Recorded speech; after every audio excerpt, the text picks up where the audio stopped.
Ibrahim alitamka, alimwambia Isaka Mungu atajitwalia mwanakondoo kwa hiyo sadaka. Kwa hiyo anapomweka mtoto wake kwenye madhabahu, mbingu zikakumbuka neno la Ibrahim ya kwamba Mungu atajitwalia mwanakondoo kwa hiyo sadaka.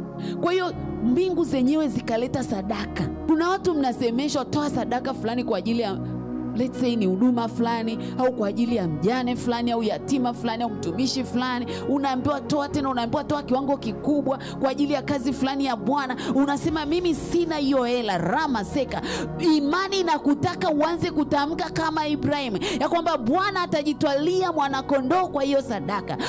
Unapotamka mbingu zenyewe zinaanza kushughulika. Zikianza kushughulika na ardhi na kupigania, na bahari inapiga makofi.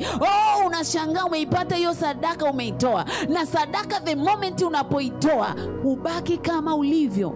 Maana Ibrahim alipomtoa Isaka, Biblia inasema Mungu alimwambia kwa kuwa ukunizuilia mwanao wa pekee, hakika katika kukubariki nitakubariki, na jamaa zote za dunia watajibarikia kupitia wewe. Pendwa mtu wa Mungu, mambo ya rohoni yanatambulikana kwa namna ya rohoni.